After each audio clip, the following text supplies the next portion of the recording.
Assalamualaikum sahabat OKD Islami. Apa kabar semuanya? Semoga selalu dalam lindungan Allah Subhanahu wa Ta'ala. Keagungan baginda Nabi Shallallahu Alaihi Wasallam memang benar-benar sempurna. Keagungannya tidak cuma terjadi dalam satu urusan, melainkan keagungannya ini mencakup segala ukuran, baik menurut ukuran agama, ilmu pengetahuan, ukuran kehalusan rasa, dan juga keluhuran budi pekerti. Dalam Al-Quran, tidak ada seorang Nabi yang dipuji oleh Allah begitu tinggi, melebihi Nabi Muhammad SAW. Dalam satu ayat, Rasulullah disebut sebagai teladan yang baik atau uswatun hasanah, seperti di dalam surat Al-Qalam ayat 1-4 yang artinya, Nun, dengan karunia Tuhanmu, engkau Muhammad bukanlah orang gila, dan sesungguhnya engkau pasti mendapat pahala yang besar, yang tidak putus-putusnya. Dan sesungguhnya engkau benar-benar berbudi pekerti yang luhur. Abbas Mahmud Aqad dalam Abqariyatu Muhammad menilai keagungan Nabi Shallallahu Alaihi Wasallam itu benar-benar sempurna. Ukuran agama, ilmu pengetahuan, dan ukuran kehalusan rasa dan keluhuran budi pekerti. Beliau juga menyebutkan ada 4 karakter yang amat menonjol pada diri baginda Nabi Shallallahu Alaihi Wasallam, yaitu karakter ibadah atau tabiat ibadah, karakter berpikir atau tabiat tafkir, karakter berkomunikasi atau tabiat ta'bir, dan karakter kerja dan berjuang atau tabiat amal wal harakah. Dari keempat tabiat ini jarang menyatu pada diri seseorang. Menurut ghalibnya atau kebiasaan manusia lain pada umumnya, apabila satu karakter telah dominan pada diri seseorang, maka karakter lainnya akan lemah. Sebagai contoh, seseorang yang kuat ibadahnya, tetapi ia lemah dari segi berfikir, begitu juga sebaliknya.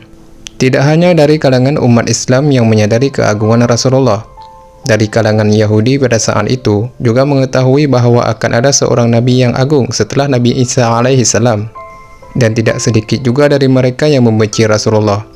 Bahkan umat Islam sendiri ada yang tidak setuju jika memperbanyak selawat kepada baginda Nabi Shallallahu Alaihi Wasallam akan berdampak kepada kesesatan. Sungguh pernyataan yang tidak pantas kami rasa. Namun di balik itu semua, kami telah merangkum beberapa kisah berikut ini.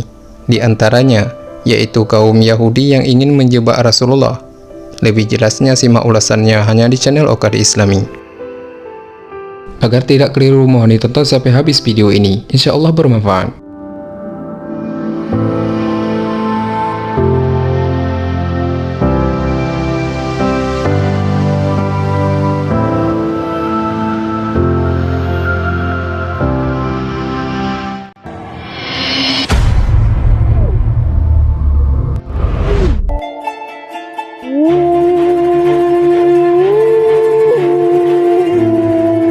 Di video ini kami akan membagi beberapa kisah menjadi 3 bagian. Kisah yang pertama kami awali pada saat Nabi hendak membayar hutang kepada Zaid bin San'an radhiyallahu anhu. Dikisahkan Rasulullah Shallallahu Alaihi Wasallam pernah meminjam sejumlah uang kepada Zaid. Pada saat itu Zaid belum memeluk Islam. Kemudian dia menemui Rasulullah untuk menagih hutangnya, padahal hutangnya belum jatuh tempo untuk dibayar. Bukan cuma menagih hutang, Zaid juga sangat lancang dengan Rasulullah dan berkata, "Hai cucu Abdul Muthalib, kamu enggan membayar hutangmu, ya?" Umar radhiyallahu anhu pada saat itu berada di antara mereka, marah dan berkata, "Hai musuh Allah, kalau saja tidak ada perjanjian antara kami dan umat Yahudi, aku akan memenggal kepalamu. Bicaralah yang sopan kepada Rasulullah." Di luar dugaan, ternyata Rasulullah tersenyum kepada Umar dan berkata, "Bayarlah dan tambahkan 20 galon karena engkau telah menakutinya." Setelah itu Umar radhiyallahu anhu berjalan bersama Zaid. Di tengah perjalanan, Zaid secara tak terduga berkata, "Umar, apakah kamu marah kepadaku? Namun aku menemukan dalam diri Rasulullah semua ciri Nabi terakhir yang dicatat dalam Taurat dan Perjanjian Lama. Kitab itu memuat ayat, kelembutannya melebihi kemarahannya, kelancangan yang sangat atas dirinya justru menambah kelembutan dan kesabarannya. Aku sengaja hendak menguji kesabarannya. Sekarang aku yakin bahwa dia adalah Nabi yang kedatangannya diramalkan dalam Taurat. Jadi aku percaya dan bersaksi bahwa dia adalah Nabi terakhir." Sekarang kita lanjut ke kisah yang kedua. Kisah ini diceritakan oleh Zaid bin Arqam radhiyallahu anhu.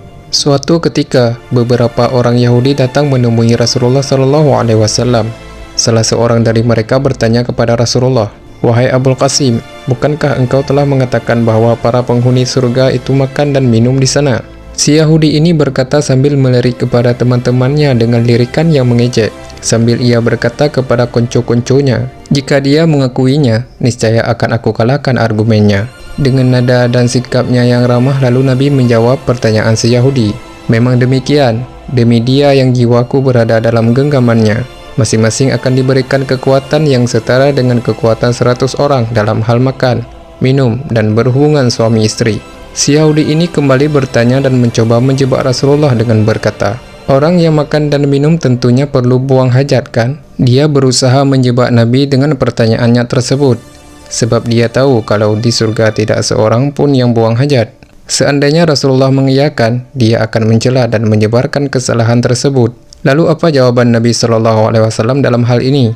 Beliau menjawab dengan jawaban yang sulit untuk dibantah.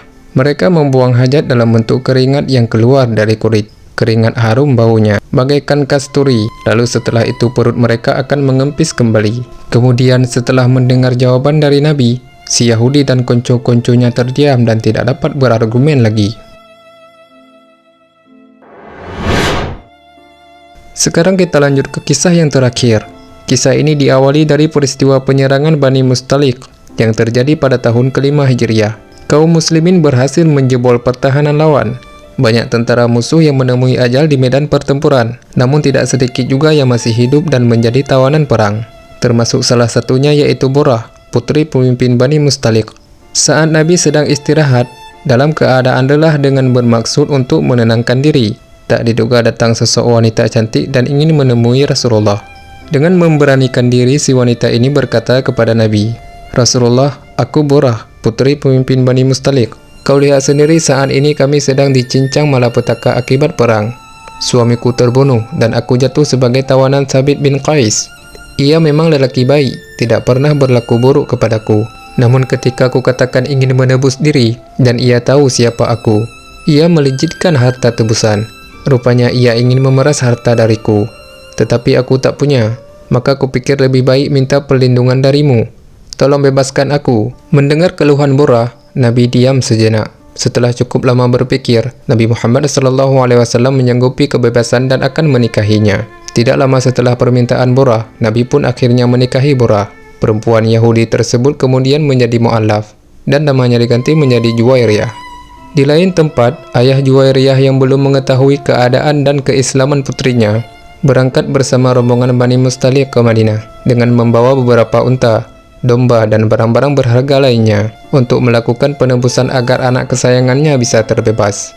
Ketika ayah Juwairiyah bertemu dengan Nabi, maka Nabi menceritakan kondisi putrinya selama di Madinah dan tentang keislamannya. Ayah Juwairiyah bersyukur mendengar kondisi putrinya. Terlebih ketika bertemu langsung dengan perempuan yang disayanginya, terlihat air mata kebahagiaan mengalir pada kedua pipinya. Karena peristiwa ini, hati ayah Juwairiyah terguncang. Keimanannya sebagai pemeluk Yahudi terusik. Akhirnya dia memutuskan untuk memeluk Islam dan diikuti oleh kaum Bani Mustalik. Seluruh Bani Mustalik yang menjadi tawanan perang pun secara tak diduga mendapatkan jaminan kebebasan.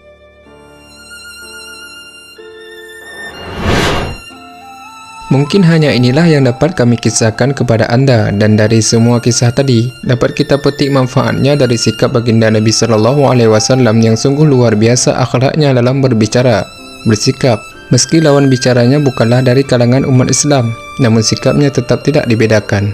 Jika Anda merasakan manfaatnya dari video ini, bagikan videonya ke teman dan saudara Anda, agar mereka juga merasakan manfaatnya. Cukup sekian dari kami. Wallahu a'lam bishawab. Wassalamualaikum warahmatullahi wabarakatuh.